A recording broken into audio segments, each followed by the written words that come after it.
Que se passe-t-il au sein de la Grande Muette?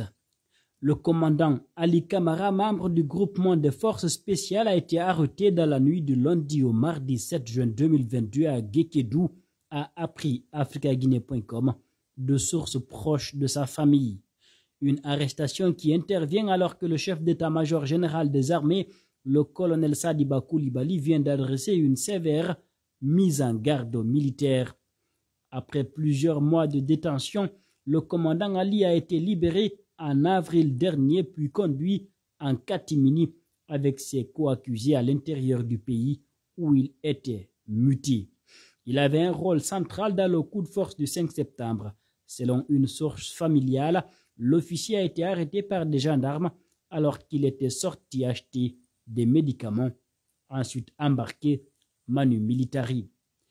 Sa femme nous a dit qu'il était descendu acheter des médicaments. D'un seul coup, ils ont vu la gendarmerie débarquer.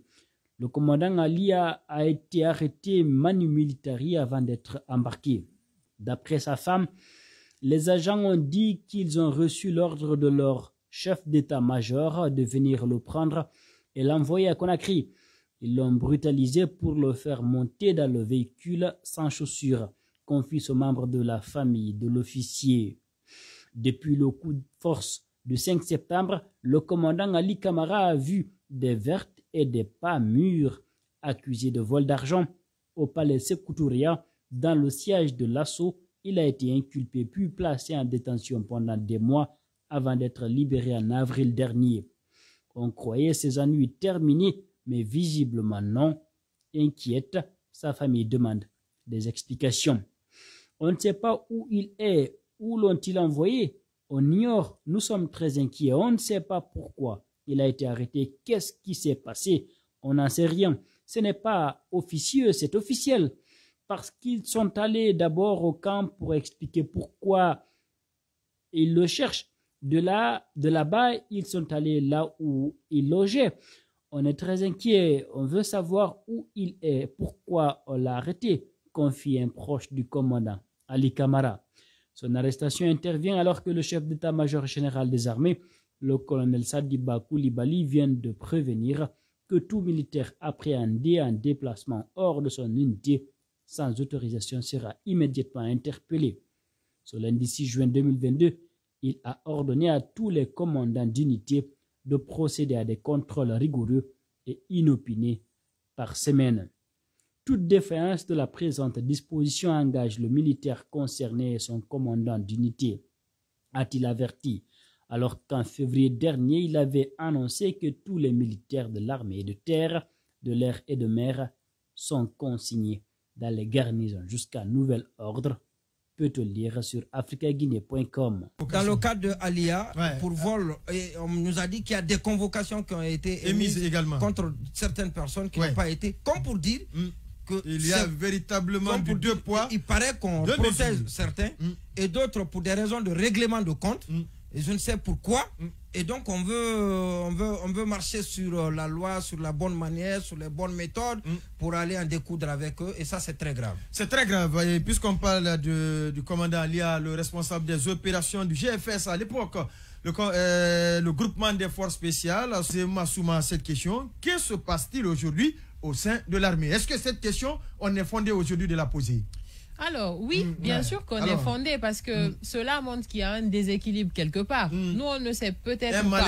Un malaise une incompréhension. Ou peut-être de la peur. Ou en tout cas des suspicions. Des menaces ou de la peur dans le fond parce que quelque part, divulguer un message comme ça au public, parce que ça, c'est à la portée de tout le monde. Est-ce que c'était nécessaire que tout le monde puisse avoir accès à cela? Est-ce que ce n'était pas possible? D'autant plus que ça pouvait être, puisqu'on dit que l'armée, c'est la grande miette.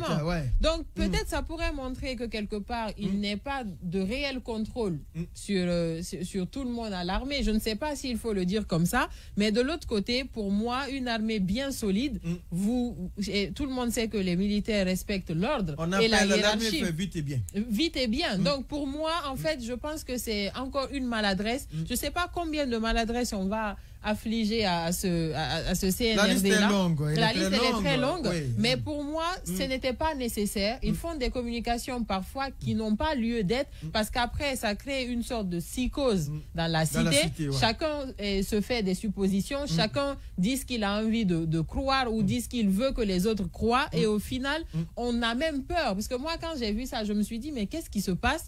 Est-ce qu'on est en sécurité? D'autant plus que ça fait belle lurette. Le colonel Mamadi Doumbouya qui était tout le temps présent à la télévision nationale. Il s'est fait absent ces derniers temps. Donc ça fait très peur. Oui. Moi, en tout cas, déjà, quand on observe le colonel Mamadi Doumbouya, quand il est dehors, quand il est en public, il est entouré de plusieurs gardes. Ça, déjà, ça montre une certaine... C'est effrayant. Mais de l'autre côté, avec des sorties pareilles, on se pose quand même vraiment des questions. Est-ce qu'ils sont en train de maîtriser cette junte-là? Est-ce que les militaires dans les casernes ne sont pas en train de dérailler, sachant qu'il y a... Est-ce que tout le monde est en phase? Voilà, en avec, phase avec la vision du CNRD, sachant que on a appris qu'il y a eu des tirs de 4 à 5 minutes vers Kaloum. Donc tout ça laisse des petites suspicions qui ne rassurent pas le peuple. Je pense qu'à la place de faire une communication aussi peut-être claire mais floue aussi dans le fond, parce qu'on ne sait pas qu'est-ce qui a mené à cela. Ouais. Il faudrait plutôt garantir la sécurité, mais que la sérénité puisse se faire ressentir dans la ville, sans avoir besoin de faire un communiqué pareil. Il est évident que ça traduit une certaine fébrilité. On ne sait pas quelle en est la raison, mais il y a quand même une certaine fébrilité. Mais je suis plutôt, au-delà du contenu du communiqué, c'est... Pourquoi est-ce qu'il a été mis à la disposition de tout le monde? C'est-à-dire au sein de l'armée. Si c'était juste une volonté de remettre de l'ordre dans l'armée, si c'était un communiqué ordinaire, ou plutôt une instruction ordinaire, il y a des canaux de communication au sein de l'armée. Parce que comme je suis parfaitement d'accord avec elle, comme elle l'a dit tout à l'heure, moi je pense par exemple que ce type de communiqué crée plus de problèmes qu'il n'en résout. Voilà. Ouais. Parce que ce qui se passe en pareille circonstance, c'est que depuis que le communiqué a été diffusé, chacun se pose une question. Pourquoi? Qu'est-ce qui est à la base de ça? Et surtout le décor, voilà, dans lequel, pour ceux qui regardent la télé, voient déjà la porte-parole du CNRD entourée de tous les hauts gradés, en tout cas de toutes les têtes d'affiche du CNRD.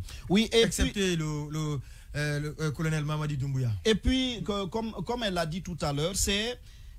Je ne sais pas, ça donne l'impression qu'on ne maîtrise pas le dispositif et qu'on utilise ce type de communiqué pour en faire comment je vais dire ça? Un rappel alors? Non, une forme d'intimidation. C'est-à-dire, si ça envahit tout le public, peut-être que s'il y en a qui avaient ou des prétentions, qui avaient des velléités avec ce type de communiqué diffusé dans la masse, peut-être que ça peut amener les gens à se réfréner. Sinon, et ça, si on procède de cette façon, ça veut dire qu'on ne maîtrise pas nécessairement tous les aspects. Le coup d'État. Exactement. Oui.